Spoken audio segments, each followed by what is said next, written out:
Good morning my YouTube family, কেমন আছো তোমরা সকলে? আশা করি তোমরা সকলে খুব ভালো আছো। আবার একটা নতুন সকালের অনেক অনেক শুভেচ্ছা তোমাদের। আজকে থেকে এখন থেকে স্টার্ট করছি ব্লগটা।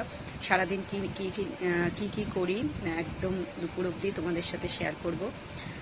প্রতিদিনই আমি আমার রেগুলার যে ডেলি রুটিন সেটা তোমাদের সাথে শেয়ার করার চেষ্টা করি। জানি না তোমাদের কতটুকু ভালো লাগছে, তবু শেয়ার করার চেষ্টা করছি। নতুন তো একটু সাথে থেকো, পাশে থেকো। রাধে রাধে। সকালবেলা চা নিয়ে চলে এসেছি, লিকার চা। আজকে যাব ডাক্তারের কাছে, আরসিটি করার আজকে আরেকটা ডেট পেয়েছি। তা কি করি, এই যে চা খেয়ে এখন কাচাকুচি আছে প্রচুর, সামনে পুজো, সব কুচে ঘরদোর পরিষ্কার রাখতে হবে, রান্না আছে, তারপরে ডাক্তারের কাছে যাওয়া আছে। সবটুকুই তোমাদের সাথে শেয়ার করব। তোমরা শুধু আমার সাথে থেকে একটু পাশে থেকো আর আমার ভিডিওটা স্কিপ না করে দেখতে থাকো। আর আমি যদি কোনো ভুল করে থাকি তোমরা কিন্তু কমেন্টে অবশ্যই জানাবে, আমি তাহলে শিখতে পারবো। তো চলো সাথে থেকো। এই দেখো কাজ সেরে আসলাম, বিছানা তুলে আসলাম। এই দেখো আজকে রান্না হবে কি, দেখো এই যে চিকেন এনেছে, চিকেনটা জাস্ট ঢাললাম, এটাকে ধুয়ে পরিষ্কার করে তারপর ম্যারিনেট করে রান্না করা হবে। চিকেন রান্না হবে, যেহেতু আজকে এক পদই হবে, কারণ আজকে যেহেতু ডাক্তারের কাছে যাবো। আর এই দেখো কত জামা কাপড় বার করেছি, সব কাঁচা হবে, যেহেতু পুজো অনেক নোংরা আছে, সব ওয়াশিং মেশিনে যাবে। এই যে সব ওয়াশিং মেশিনে যাবে, ওয়াশিং মেশিনে সব দেওয়া কাঁচা হবে। আর এই দেখো আমার বিছানা তুলে পরিষ্কার করা হয়ে গেছে, সকালে বিছানা পরিষ্কার করা হয়ে গেছে। এরপর জামা কাপড় ওয়াশিং মেশিনে দেবো, দিয়ে রান্না বসাবো। সব কিছুই তোমাদের সাথে শেয়ার করব, তোমরা দেখতে থাকো। যদি ভালো লাগে তোমাদের তাহলে লাইক কমেন্ট করো। এই দেখো ওয়াশিং মেশিনটা খুলবো, ওয়াশিং মেশিনে দিয়ে জামা কাপড় দিয়ে তারপরে রান্না স্টার্ট করব আমি। ওয়াশিং মেশিনে জামা কাপড় চলে যাবে। প্রচন্ড গরম বন্ধুরা, প্রচন্ড গরম। দুপুর অবধি, বিকেল অবধি পারবো না, দুপুর অবধি কি করি সবটুকুই তোমাদের সাথে শেয়ার করব। তোমরা স্কিপ না করে ভিডিওটা দেখতে থাকো আর আমার সাথে থেকো, আমার পাশে থেকো। যদি কোনো রকম কোনো ভুল হয় তাহলে আমাকে সেটা কমেন্টে অবশ্যই জানাবে, কারণ আমি নতুন, আমার এখনও অনেক কিছু শেখার বাকি আছে। চেষ্টা করছি, জানি না তোমাদের কতটা ভালো লাগবে, এখনও সেইভাবে শিখে উঠতে পারিনি, তবু চেষ্টা করছি। রান্না করা থেকে সব কিছুই তোমাদের সাথে শেয়ার করব, ভিডিওটা স্কিপ না করে দেখতে থাকো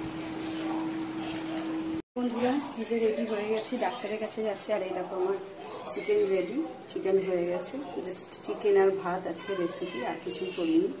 যেহেতু ডাক্তারের কাছে যাচ্ছি, আমার দাঁতের আরসিটি করার আছে, ডাক্তারের কাছে যাচ্ছি, রেডি হয়ে গেছি। তা এই যে তোমাদের সাথে শেয়ার করে দিলাম। রান্নাটা শেয়ার করতে পারিনি, এত হুটোপাটার মধ্যে আছি, ওই জন্য রান্নাটা আর তোমাদের সাথে শেয়ার করতে পারিনি। তাই যে ডাক্তারের কাগজপত্র সব রেডি করে নিয়ে আমি এখন বেরোবো বন্ধুরা। তো চলো সাথে থাকো, পাশে থাকো, পুরো ভিডিওটা দেখতে থাকো। ডাক্তার থেকে এসে তোমাদের জানাবো কেমন আছি না আছি, আর পরে খাওয়া দাওয়া থেকে সব কিছু তোমাদের সাথে শেয়ার করবো। তা দেখো এই যে রেডি হয়ে গেছে, আমি এখন বেরোচ্ছি। তাহলে সাথে থেকো, পাশে থাকো বন্ধুরা।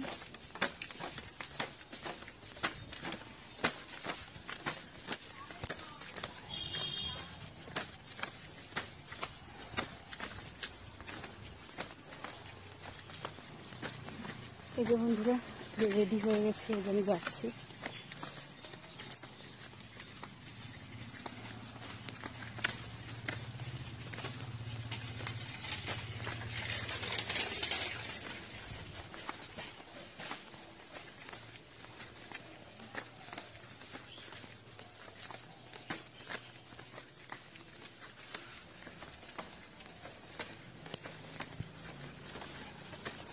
বাড়ি থেকে খুব বেশি দূর না, খানিকক্ষণের রাস্তা, 10 মিনিট হাঁটা পথ।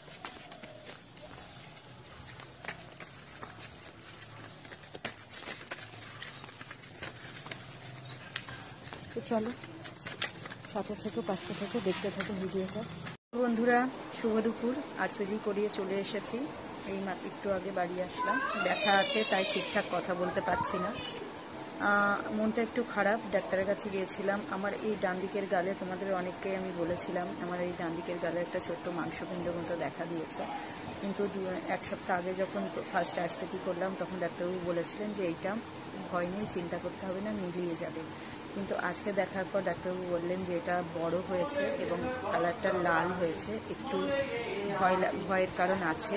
আর এটাকে উনি আর একটা ডাক্তারের কাছে দেখানোর জন্য আমাকে রেফার করলেন এবং বললেন হয়তো বায়োপসি বা এফএনএসি করতে হতে পারে। যাই হোক, জানি না বন্ধুরা কী আছে আমার কপালে, তোমরা শুধু একটুখানি আমার জন্য ভগবানকে দেখো যে আমার বাচ্চাটা অসুস্থ, বড় ছেলে হ্যান্ডিক্যাপ, যেন সব কিছু ঠিকঠাক হয়ে যায়, সবাই যেন ভালো থাকে, আর আমিও যাতে সুস্থ হয়ে যাই, এটুকুনি ঈশ্বরকে দেখো। পরে কী কী করছি, খাওয়া দাওয়া সব কিছু শেয়ার করছি, ভিডিওটা স্কিপ না করে দেখতে থাকো।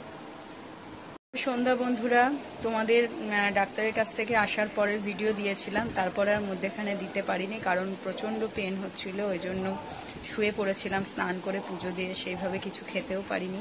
তা এখন এই একটু আগে উঠলাম, শরীরটা খুব টায়ার্ড লাগছে, তাই মাথাও যন্ত্রণা করছে, সাথে হালকা পেনও হচ্ছে।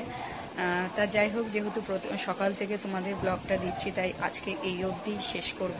এই যে আমার শাশুড়ি মা এখন আমাকে চা দিলেন করে, চা আর বিস্কিট খাচ্ছি, চা বিস্কিট খাচ্ছি। আজকে সেইভাবে কিছু খেতে পারবো না, হালকা ব্যথা আছে এখানে, তাই এই চা বিস্কুট খাচ্ছি। আর সন্ধেবেলা রাতের ডিনার করব, সেদ্ধ ভাত দিয়ে রাতের ডিনার হবে, আজকে ঝাল তরকারি কিচ্ছু খাবো না।